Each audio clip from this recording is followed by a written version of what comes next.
하나님께서 우리를 필요하기 때문에 우리를 부르시거나 혹은 우리를 사용하기 위해서 우리를 사랑해 주신 것은 아닙니다. 하나님 우리를 부르시고 오늘 인도하시는 그 근본의 마음을 보면은 내가 그냥 너를 사랑하기 때문이라고 말씀하기 때문입니다. 그러니까 하나님이 우리를 하나님의 사랑의 파트너로 부르신 것입니다. 하나님이 사랑의 파트너로 부르시고 함께 동행하고 함께 먹고 함께 즐거워하고 때로는 좀 슬플 수도 있죠. 그리고 때로는 역경도 함께 극복해 보기도 하고 또 견뎌보기도 하는 그런 삶의 여정들을 함께 하기를 위해서 우리를 사랑의 파트너로 이렇게 부르셨습니다. 사랑의 파트너로 부르셨다는 것은 우리가 단지 필요할 때 쓰임받고 필요 오면 버려지는 그런 로봇이나 물건이 아니라는 것을 얘기해 줍니다. 하나님 나를 사랑의 파트너로 부르셨다는 거 놀라운 일입니다. 그래서 그것이 우리의 출발이 되고 삶을 보는 내 삶을 해석하는 혹은 내 삶을 어떻게 살아갈 것인가 하는 그것이 가장 기준이 되었으면 좋겠습니다. 잊지 않는. 그래서 하나님은 그 사랑의 파트너 나를 부르신 하나님은 선하십니다. 앞에 좀 단서를 좀 붙이면 항상 선하십니다. 하나님은 신실하십니다. 자, 앞에 단서를 붙이면 하나님 항상 신실하십니다. 하나님은 선하시고 항상 신실하시고 더 나아가서 하나님의 사랑은 변함이 없습니다. 그리고 영원합니다. 그런데 우리 현실은 그렇지 않아요. 그렇죠? 우리 삶의 인생의 여정을 보면은 항상 하나님 선하실까? 항상 하나님 좋으실까? 하나님의 사랑이 변함이 없을까? 하나님 신실할까? 어려워요. 다 인정하기가 어려워요. 그대로 받아들이기가 참 불편할 때가 많습니다. 내가 원하는 것은 여기에 있는데 내가 소원하는 것은 여기에 있는데 그것도 들어주지 못하는 하나님이 진짜 하나님인가? 고통스러울 때가 있죠. 왜 나는 열정적으로 그렇게 열심히 살아가는데 나아지지 않을까? 그런 어떤 고민들, 갈등들이, 의문들이 내 삶의 인생 가운데 있습니다. 그것이 좀 서론부터 좀 무겁네요. 실제 우리 삶의 모습이 그래요. 그런 때에도 그럼 과연 하나님은 선하신가? 신실하신가? 그럼에도 불구하고 여전히 하나님 나를 사랑하시는가? 그냥 믿습니까? 하고 부르시면 얼떨결에 네 맞습니다 하고 할 수 있지만 내면 깊은 곳에서는 거부하고 싶은 그래도 하나님 내게 이것을 주시지 않아야 되겠습니까? 이것에 응답해 주시지 않아야 되겠습니까? 응답해 주셔야 하지 않겠습니까? 하나님 날 좀 돌봐주시고 새롭게 해 주셔야 되지 않겠습니까? 하는 그런 어떤 갈등들의 부닥침이 있는 것이 사실입니다. 그럼에도 불구하고 저는 이렇게 말씀을 드립니다. 그 어떤 상황 속에서 하나님은 여전히 선하시고 여전히 신실하시고 그 사랑은 변함이 없습니다. 이렇게 말씀드릴 수 있습니다.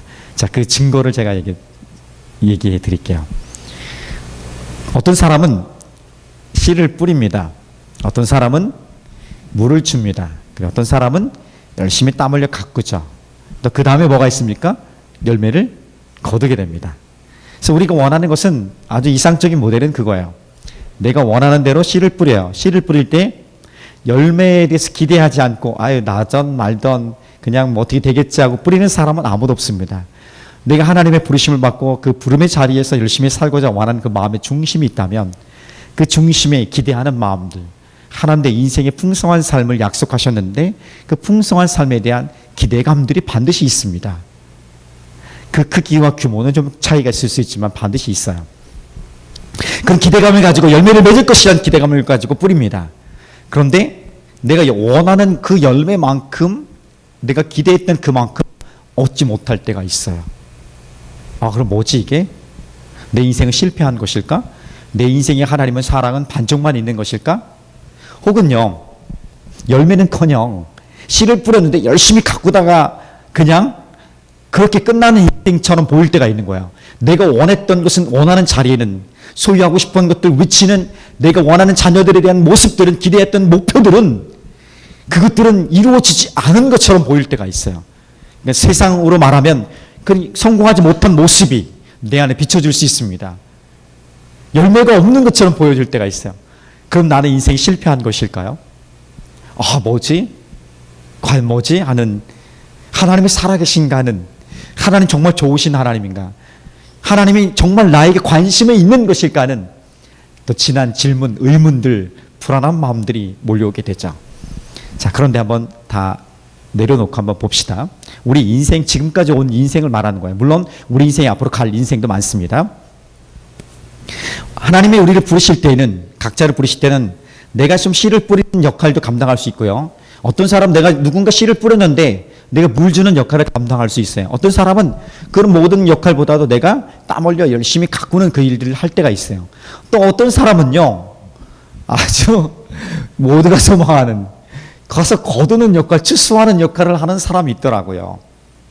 내가 뿌렸기 때문에 모든 열매를 거둬야 된다는 것은 하나님이 얘기하지 않으시더라고요. 누군가 씨를 뿌렸다면, 누군가 물을 주고 누군가 가꾸다면 누군가 그 부분에서 열매를 거둘 수 있다는 것이에요. 자기가 뿌린 것에 거둘 수 있지만 뿌린 거에 대해서 거두지 못할 때에도 하나님이 여전히 신실하시다는 것을, 내 삶을 하나님을 통해서 증명해 주시는 거예요. 내가 기대했던 것이 이만큼인데 그것을 이루지 못했어요. 그런데 내가 뿌리던 그 역할을 감당하는 시간 속에서 하나님이 내 인생의 의미를 발견하게 돼요. 내 인생이 가치 없던 인생이 아니라, 세상 사람들을 비교하면 그런 화려한 것은 아니고 소유한 것이나 그리고 힘을 얻는 것은 그 비교적으로 많지 않을 수는 있어요. 자랑할 만한 것이 없을 수 있지만 그럼에도 불구하고 내 인생은 평화할 수 있는 거예요. 내가 그것까지, 내가 원하는 것까지 가지 못해도 나는 여전히 평화할 수 있는 마음이 있는 거예요. 사실은요, 그 열심히 목표를 향해서 달려갔던 사람들조차도 평화하냐, 기쁘냐, 만족감이 있느냐, 그것에 대한 질문은 늘 정확하지 않아요. 실제로 정확하지 않은 사람들이 삶을 그대로 마감하고 원망스럽게 마감하는 경우들이 우리는 쉽게 볼 수 있어요. 자, 그렇다면 정말 하나님이 내가 이렇게 뿌리는 역할만 했는데도 만족하고 기쁘고 행복할 수 있을까? 행복하더라고요. 그 여정 속에서 경험했던 것들, 힘겨웠던 시간들을 견뎌냈던 것들, 그리고 그 간간히 주셨던 하나님 보너스 주셨던 풍성한 삶의 맛봄들, 그리고 무엇보다도 이 뿌림의 열매가 그냥 끝내는 것이 아니라 곧 있게 될 하나님 나라에 누군가를 향해서, 다음 세대를 향해서, 우리 누군가를 향해서 하나님께서 그 일들을 이루실 것을 미리 보기 때문에 그렇습니다. 볼 수 있습니다. 그래서 내가 그것을 좀 보기 때문에 내가 잃은 것과나 마찬가지예요. 하나님 나를 통해서 일하신 것 같은, 일하셨다는 것을 확신이 들 수 있는 거예요. 그리고 그 자리에서 좀 어려워도 기쁠 수 있는, 그리고 견딜 수 있는 힘과 그 능력들이 있는 것이죠. 그래서 우리 인생 여정을 보면, 얻은 것만을 바라보면, 내가 원하는 것들, 목표했던 것을 자꾸만 바라보면 별로 못 가진 것들이, 이루지 못한 것이 많지만, 그러나 내 인생에 있어서 작은 것들을 보십시오.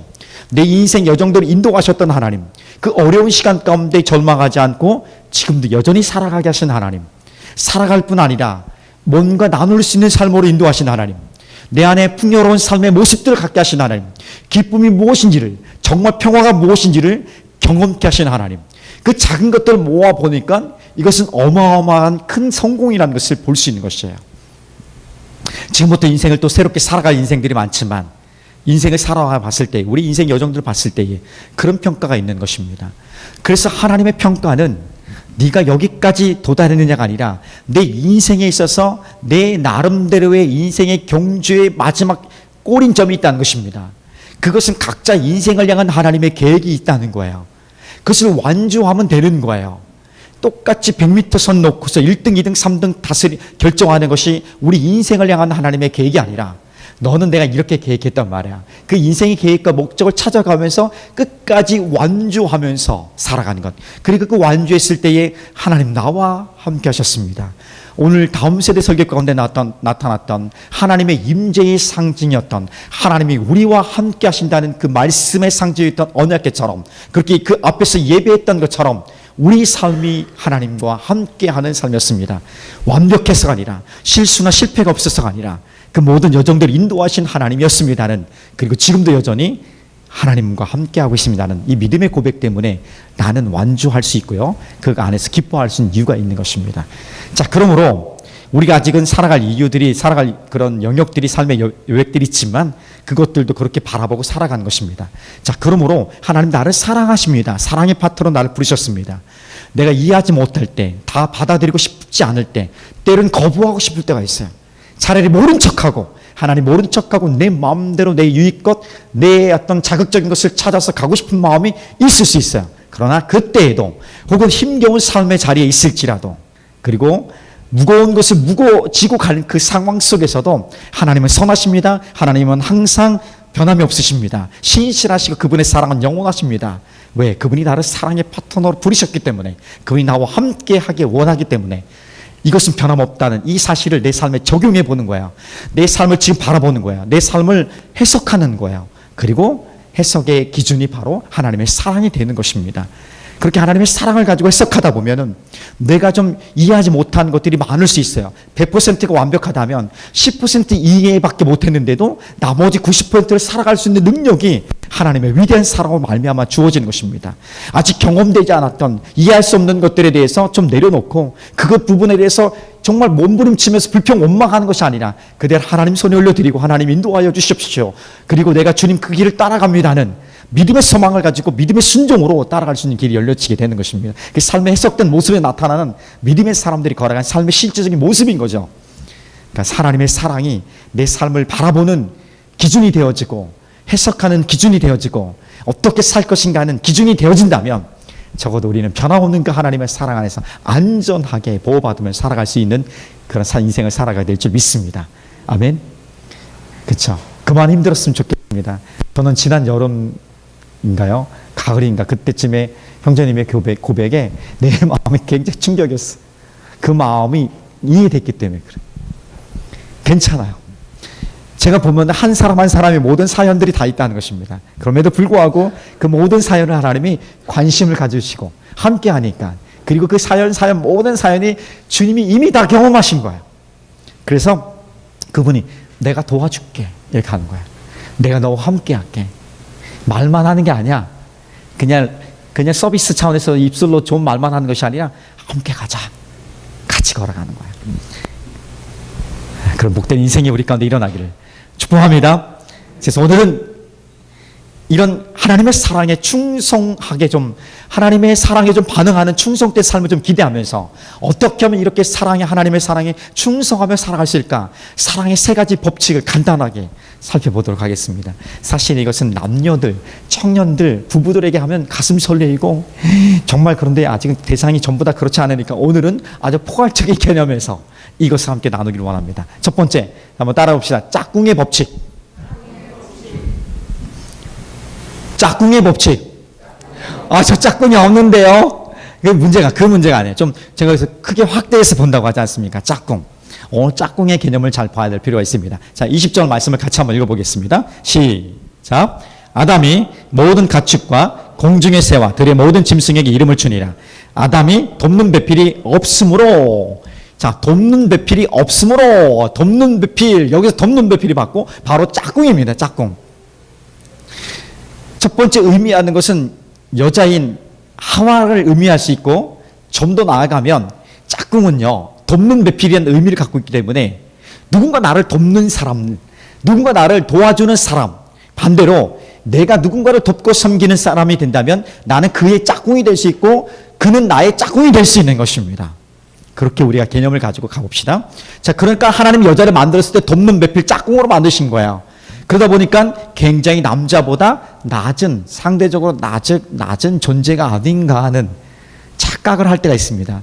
해석이 왜곡입니다. 잘못된 해석이에요. 생각해 보십시오. 나를 도와줘요. 그럼 그 사람이 적어도 나와 비슷한 수준이거나 나보다 낫기 때문에 나를 도울 수 있는 거예요. 맞습니까? 뭘 또 맞습니까? 그러면 여자가 남자보다 낫다는 거 아니에요? 더 위대하다는 거 아니에요? 그럼 또 어렵습니다. 꼬이게 되죠. 사실 그래요. 누군가 나를 도와준다는 것은 나를 도울 만한 능력이 있다는 거예요. 내게 없는 거, 내게 부족한 거, 이것들을 갖고 있기 때문에 나를 도울 수 있는 거예요. 자, 그러면 나는 그 사람을 내가 그를 돕는다. 그 사람이 없는 거, 그 사람이 부족한 거, 연약한 것을 내가 도울 수 있는 거예요. 이게 뭐라고요? 돕는 배필이고 짝꿍이에요. 남편은, 아내는 짝꿍이에요. 남자, 여자는 짝꿍이에요. 부모와 자녀는 짝꿍이에요. 오늘 공동체 한 사람 한 사람은 우리가 도움이 필요한데 내가 그 도움을 줄 수 있다. 그럼 내 그 도움을 주는 사람들 짝꿍이 되어지는 거예요. 내가 도움을 받지 않고 나는 완벽하다. 천만의 말씀이죠. 나도 도움 필요한 사람의 위로가 필요하고 실적인 도움 필요해요. 도움 필요하기 때문에 나를 도울 수 있는 그 사람이 나의 짝꿍이 되는 것입니다.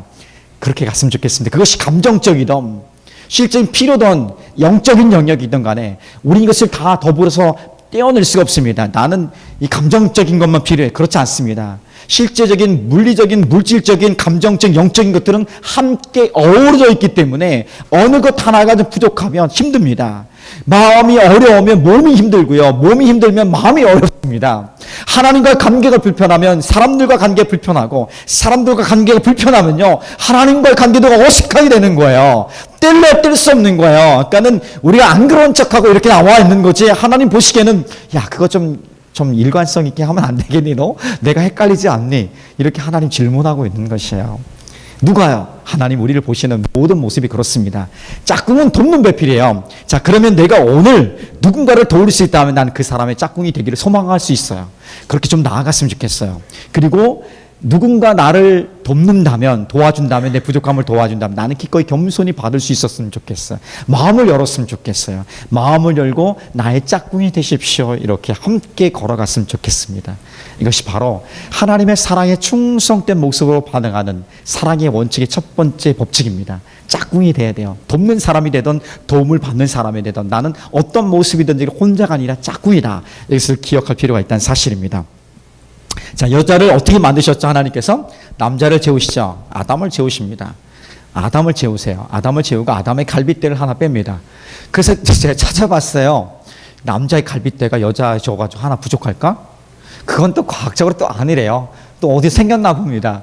하여튼 뭐 이게 12개 혹은 13개 있는데 그거 빼줬기 때문에 어떤 사람은 12개 어떤 14개 그게 아니라는 개념입니다. 어쨌든 하나님이 분명히 말씀하시기를 남자의 갈빗대를 떼서 이렇게 만들었습니다. 만약에 남자의 갈빗뼈가 아닌 머리뼈 중에서 하나를 가지고 여자를 만들었다면 아마 남자들 참 어려웠을 것입니다. 맨날 여자들이 지금도 힘든데 우리 머리에 올라가서 이를 막 밟고 군림하려고 해보십시오. 너무 힘들 것 같아. 반대로 여자를 남자의 어떤 발뼈 같은 데를 만들었다 하면 어떻게 되겠습니까? 아마 조선시대보다 더 심각한 상황이 됐을 거예요. 정말 이 소리도 못 내고 여자들 뭐 살아가기 어려웠을 거예요. 지금도 힘든데 더 어려운 삶이 되었을 것입니다. 그런데 하나님이 남자의 갈빗대를 가지고 여자를 만드셨대. 상징적인 개념입니다. 어떤 의미? 어떤 의미입니까? 여자는 늘 그 남자의 품 안에서 자신의 존재를 발견하고 그 안에서 평화와 안정감을 누릴 수 있다. 이것을 말해주는 거야. 그러니까 남자들이요, 내가 그것을 하지 못하고 있다면 회개하고 주님 용서해 주시옵소서. 내가 다시 내가 품는 사람, 넉넉한 사람이 되겠습니다는 그런 마음으로 돌아가기 원합니다. 할렐루야, 영호 씨. 그 짝꿍이 있나요? 확대해서 생각해야 된다는 거였죠. 자, 여기 남편, 아내만 짝꿍이 아니라고 얘기했죠. 자, 좀 더 나아가 봅시다. 우리 모든 사람들은요, 똑같습니다. 우리 모든 사람, 하나님의 사랑 안에서 함께 있는 사람은 하나님의 사랑의 품 안에 있을 때 우리는 안정감과 내가 누구인지를 볼 수 있는 거야. 내가 그분의 사랑 안에 있으니까 그분이 나를 사랑함으로 나를 보호해 주니까 그 사랑 안에서 나는 안전한 거야. 나의 안정감은요, 내가 지금 무엇을 하고 있느냐가 아니에요. 내가 무엇을 중요한 일을 하고 있기 때문에 나는 중요한 사람이야 착각할 수 있지만 그것이 나를 중요한 사람으로 만들어주지 않아요. 그럼 중요한 일이 사라지면 나는 갑자기 중요하지 않은 사람이 되잖아요. 이런 비참한 인생을 살아갈 수는 없어요. 자, 그러면 또 내가 가지고 있는 것이 얼마나 되느냐가 나의 안정감이 되어진다면, 많이 안 가지고 있으면 그래도 좀 편해요. 실제로 편합니다. 그리고 내가 원하는 것도 다 할 수 있는 가능성도 좀 있습니다. 그런데 편안과 평안, 안정감은 다른 것이죠. 근데 그것이 가진 것이 사라지면 나는 그러면 안정감이 사라지기 때문에 비참한 존재가 되는 거예요.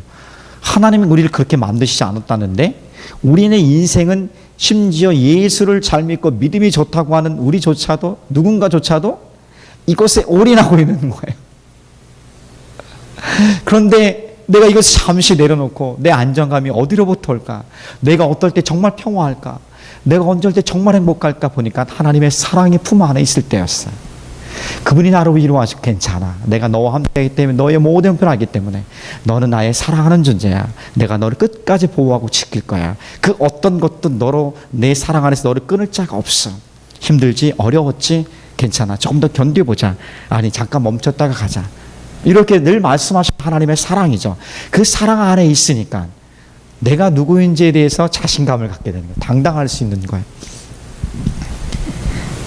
어디에 안정감을 두겠다는 거예요. 그러니까 하나님의 사랑 안에, 그 안에 있을 때 내가 누구인지를 알게 돼요. 내가 어떤 존재인지를.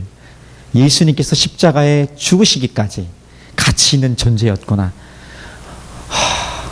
정말 나를 위해서 죽으셨는가? 2000년 전의 일인데 오늘 주의 성령께서 그 사인을 내게 주시는 거예요. 증거해 주시고 부인할 수 없는 증거를 내게 주시는 거예요. 흔적을. 그 하나님의 사랑 안에 우리는 모두 다 있을 때의 안정감이 있고요. 나는 그 하나님의 사랑 안에서 모든 불안과 두려움을 내어쫓을 수 있는 능력이 있습니다. 그리고 내 사랑 안에 있는 그것을 가지고 누군가를 사랑할 수 있는 마음이 생기게 돼요. 어떻게? 누구를 도와줄 수 있을까? 그 사랑을 모르는 사람, 힘겨워하고 있는 사람. 나도 힘겨워했었는데, 나도 어려웠었는데, 나도 저랬는데, 나도 저때 저 마음이었는데, 같이 가주는 거야. 힘들지? 이거 필요하지? 쑥 찔러주는 거죠. 자, 먹고 싶지? 괜찮아. 성적이 전부가 아니야. 1등은 어려워. 너무 스트레스 많아. 응? 2등은 늘 아쉽잖아. 2등은 좀 어려울 것 같아. 3등만 해.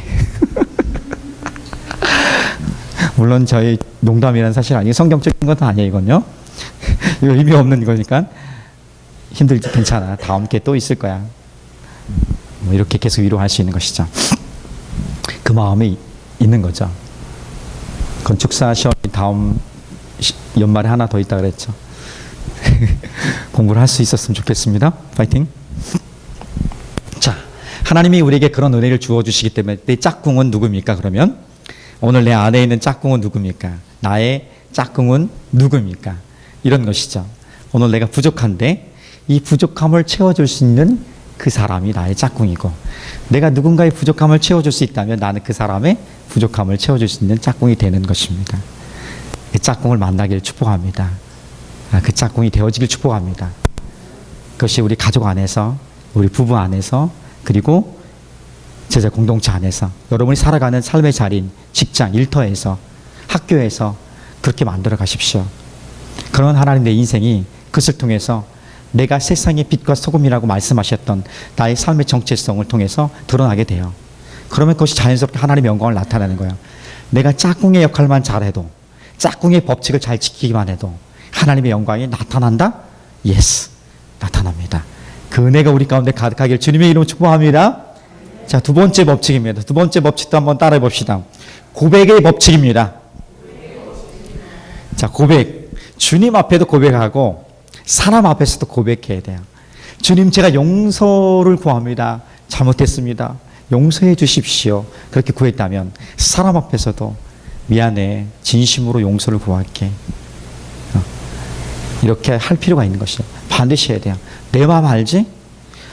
알긴 뭘 합니까? 남자들이요, 말을 해요, 알아요. 우리는 사실 남자들의 특징은요, 그냥 알아요. 사실은요, 이렇게 같은 공간에만 있어도요, 우린 친해요. 남자들이 친하지 않은데 같은 공간에 있다. 이건 굉장히 어려운 일이에요. 공간에 한 번, 두 번 같이 있다. 뭐 특별히 얘기도 안 해요. 근데 우리는 아는 사람이 되는 거예요. 남자들 잘 모르나 보네요. 그 남자들은 거기서 좀 더 나가서 밥을 한번 먹었다. 이건 굉장히 친한 관계가 되는 거예요. 남자는 그렇습니다. 그래서 대충 말하지 알지? 거시기? 돼야 되는 거죠. 그런데 여자들은 절대 그렇지 않습니다. 알긴 뭘 합니까? 얘기해야 되는 거야. 얘기해야지 속마음을, 상황을 얘기해 설명해야지 이해할 수 있는 영역도 넓어지는 것입니다. 한번 읽어봅시다. 23절의 말씀. 자, 시작. 아담이 이르되 이는 내 뼈 중에 뼈요 살 중에 살이라. 이것을 남자에게서 취하였은즉 여자라 부리라 하니라. 아담이 잠에서 딱 깨어났더니 허전한 거예요. 뭔가 제 상상입니다. 허전한 거예요. 뭔가 빠진 것 같아. 이상한데 이 갈빗대가 하나님의 멋진 척 솜씨로 저 여자로 바뀐 걸 눈에 띈 거예요. 그 순간에 내 아까운 뼈요, 갈빗대 하지 않았어요.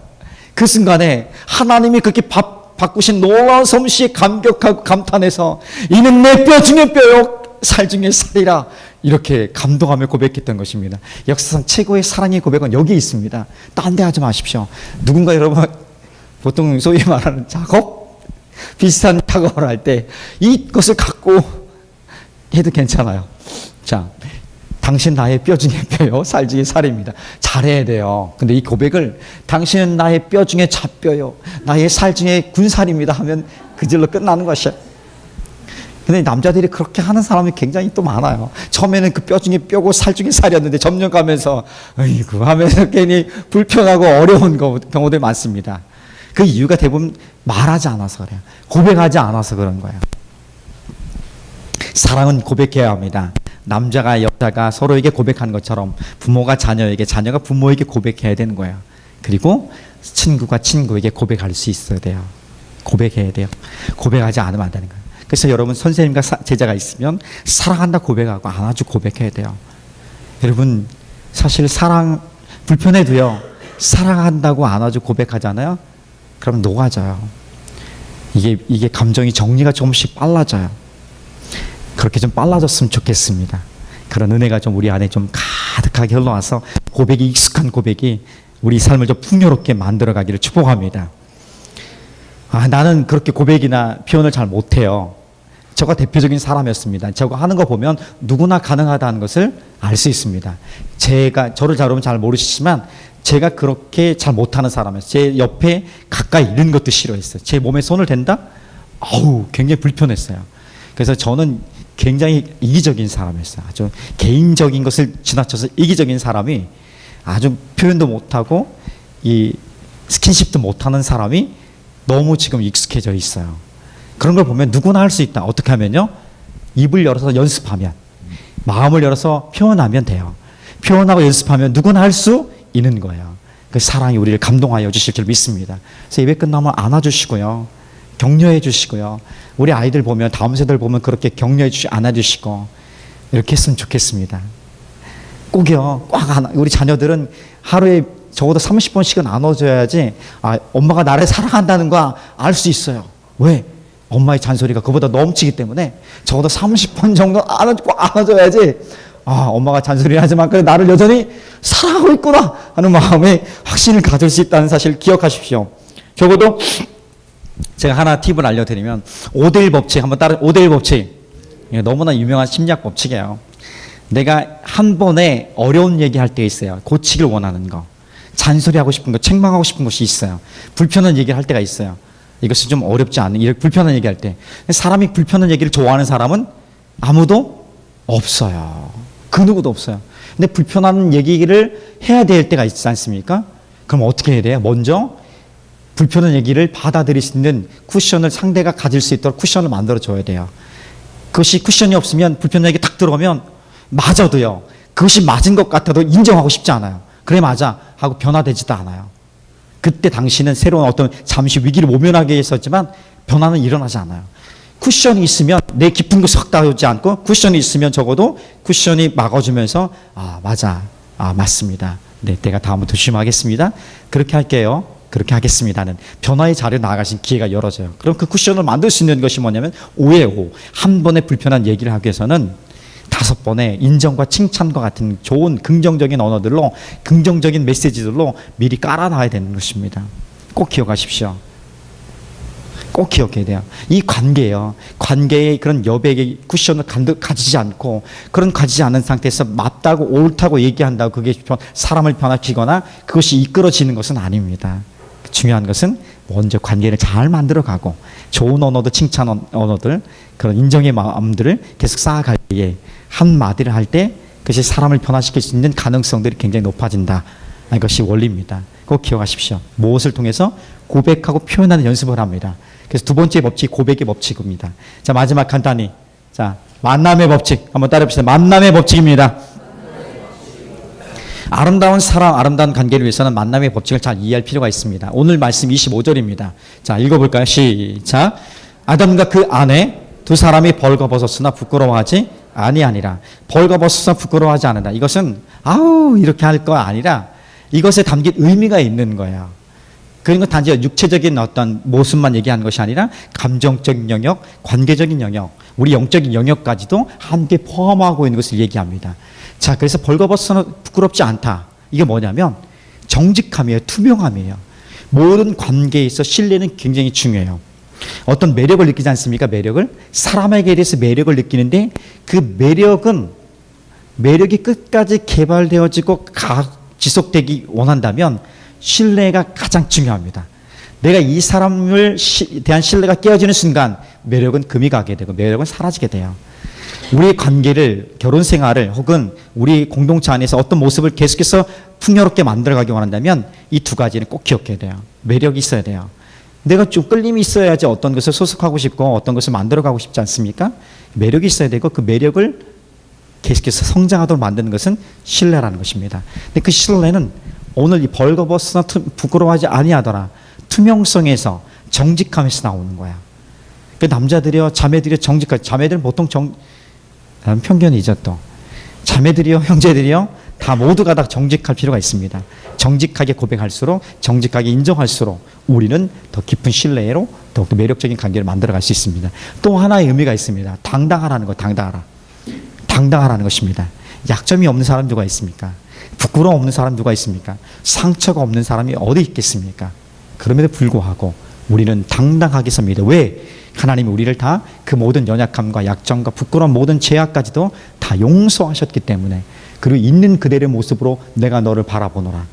그리고 본래 너를 창조한 그 모습 내가 너를 변화시켜 인도할 것이라는 기대감을 가지고 바라보기 때문에 오늘 우리는 당당할 필요가 있습니다. 이미 우리가 그렇게 인정받은 존재이기 때문에 내가 정말 부끄러워서요. 당신 앞에서 너무 작은 존재인 것 같아요.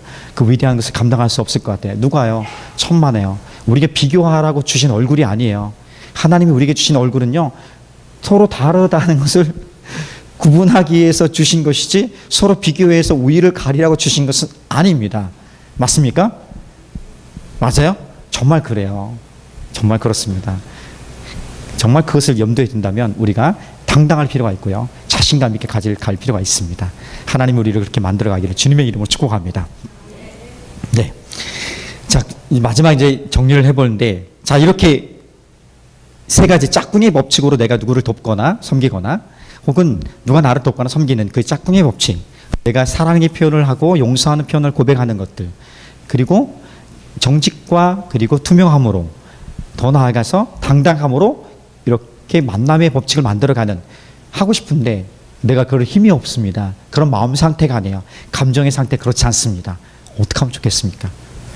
알아요. 나도 그런 건 알아요. 대부분 그래요. 모르는 거 아니에요. 알고 있는 것들이에요. 그렇지만 못해요. 그럼 어떻게 하라는 거야? 자, 하나님이 그 마음을 잘 아십니다. 그래서 먼저 찾아오셔서 우리의 상처 입은 마음을 위로해 주십니다. 보듬어 주셔요. 그리고 한번 다시 해보자고 말씀해 주십니다. 오늘 그런 은혜가 있었으면 좋겠습니다. 아는 것들이 정말 아는 것대로 살아갈 수 있는 능력이 하나님의 위로와 격려를 통해서 회복되었으면 좋겠습니다. 하나님의 사랑이, 예수님이 나를 위해서 십자가에 내어 주기까지 사랑하신 그 사랑의 위대함이 오늘 내 안에 절절히 좀 찾아왔으면 좋겠습니다.